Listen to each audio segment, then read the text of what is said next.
Bienvenue à cette formation qui a pour but de t'aider à générer des opportunités d'emploi avec LinkedIn. Il y a environ une semaine, j'ai publié un article dans LinkedIn qui a suscité beaucoup d'intérêt. Dans cette publication, je partage mon expérience lorsque j'ai perdu mon emploi il y a quelques années. J'ai reçu des dizaines de messages. Je suis trop jeune, je suis trop vieux, je manque d'expérience, il n'y a pas d'emploi, personne ne me fait confiance. Comment faire pour me trouver un emploi? Bref, j'ai conçu cette formation pour t'aider à générer des opportunités d'emploi. Mon nom est Benoît Desforges et j'aide mes clients à générer des opportunités d'affaires, de vente et d'emploi. Bien évidemment, il est possible pour toi d'utiliser la fonction emploi dans LinkedIn afin de voir les emplois qui y sont affichés. Le problème, c'est que la majorité des gens appliquent sur des emplois qui sont affichés, alors que la majorité des emplois ne le sont pas.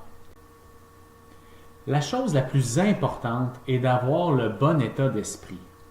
Ton focus ne doit pas être sur trouver un emploi, mais plutôt de générer des opportunités.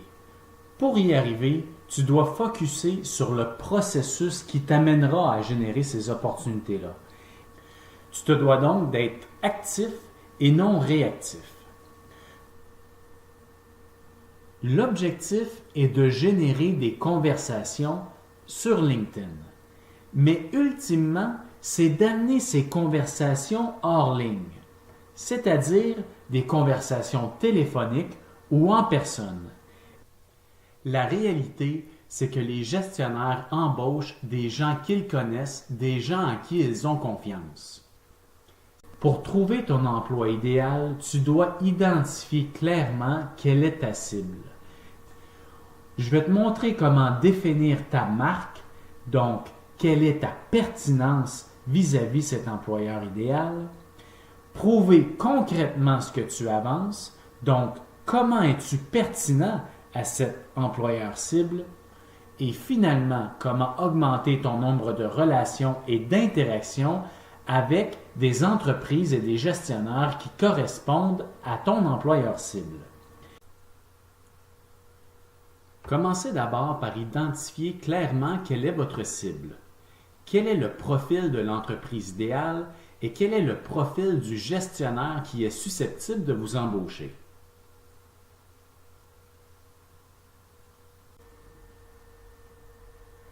Vous devez ensuite vous mettre dans la peau de ce gestionnaire.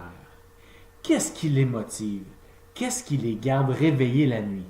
Qu'est-ce qui est important? Quelles sont leurs priorités? Quels sont leurs objectifs? Mieux vous allez connaître quelles sont leurs motivations, plus vous allez être en mesure de vous positionner de façon pertinente auprès de ces gestionnaires. Le premier réflexe de l'employeur, ou plutôt le premier réflexe du gestionnaire susceptible de vous engager, sera d'aller voir votre profil LinkedIn. La première chose qu'il ou elle apercevra sera votre photo.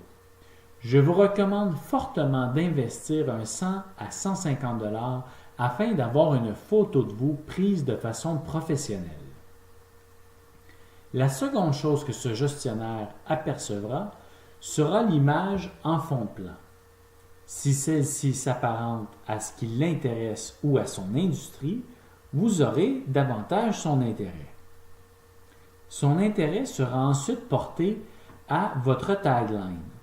Dans ce cas-ci, Making B2B Marketing Relevant to Sales and Buyers, c'est-à-dire la valeur que vous apportez.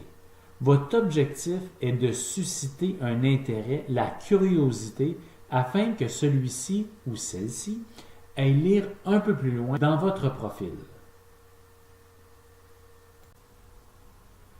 Maintenant que vous avez rendu le gestionnaire curieux d'en savoir un peu plus sur vous, commencez par vous intéresser à eux afin qu'ils se reconnaissent. Il faut absolument éviter le piège de ne parler que de vous. Adressez tout d'abord les problématiques d'affaires auxquelles ils sont confrontés. Précisez ensuite quel genre d'organisation ou quel genre de gestionnaire vous avez aidé par le passé. Et énumérez des résultats concrets que vous avez obtenus, que ce soit en nombre de jours, en dollars, en pourcentage. Plus ces résultats seront concrets, plus ils auront d'impact. Et invitez-les à communiquer avec vous afin d'en savoir plus sur comment vous pourriez les aider. Plus vous allez être pertinent, plus ce dernier ou cette dernière sera intéressé à vous considérer afin de joindre leur équipe. La dernière section dont nous allons nous attarder dans votre profil est la section recommandations. Si vous avancez que vous êtes bon dans quelque chose, il est possible que le gestionnaire ciblé en doute. Par contre, si 5, 10 ou 15 autres personnes avec qui vous avez travaillé, autant des clients, des fournisseurs ou des anciens patrons, vantent la qualité de votre travail, alors votre crédibilité vient de monter en flèche.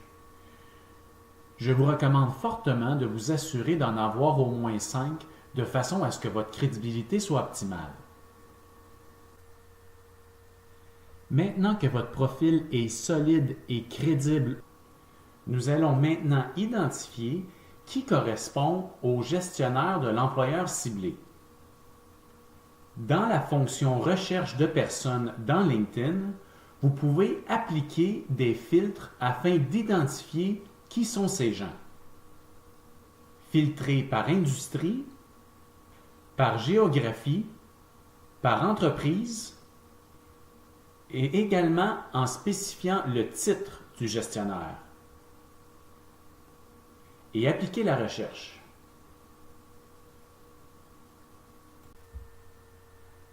Prétendons maintenant que vous avez ciblé Nabil comme un gestionnaire cible qui serait susceptible de vous embaucher.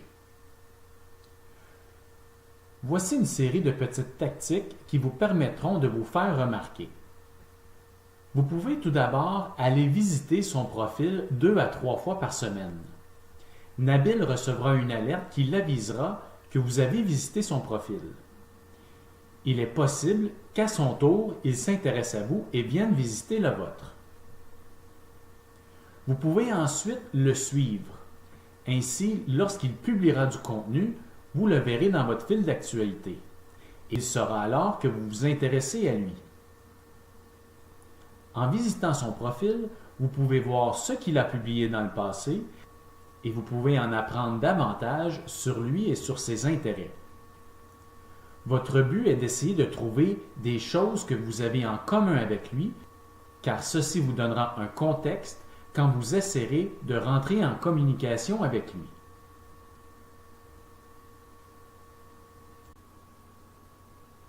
On peut également envoyer une invitation à Nabil. L'objectif ici est de maximiser les probabilités que Nabil accepte notre invitation. Nous allons donc faire une invitation qui est contextualisée en positionnant des choses que l'on a en commun avec lui. Prenons un autre exemple. Supposons que Gilles Brault est un autre gestionnaire avec lequel je désire avoir une conversation et qui représente un employeur potentiel pour moi. Lorsque ce dernier publiera du contenu sur LinkedIn, il me remarquera si je commente son contenu. C'est une autre façon d'engager la conversation de façon contextuelle. Il est fort à parier après avoir commenté la publication de Gilles que celui-ci visite notre profil afin de savoir qui nous sommes. Cela nous donne une opportunité en or de pouvoir lui envoyer une invitation qui est personnalisée et contextualisée en fonction de ce que vous partagez ou de ce que vous avez en commun. Lorsque Gilles aura accepté votre invitation, vous pouvez continuer d'alimenter la conversation et l'engagement avec lui.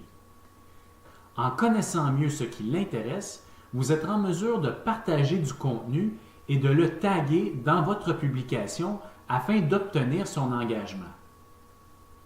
Si votre contenu l'interpelle, Gilles commentera probablement « Profitez-en pour continuer la conversation dans un message privé ».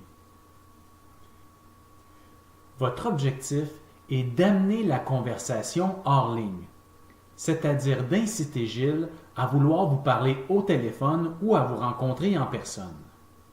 C'est au moment d'avoir ces discussions hors ligne que le climat sera propice à parler d'opportunités d'emploi, autant dans l'entreprise de Gilles qu'auprès de certains contacts qu'il pourrait avoir.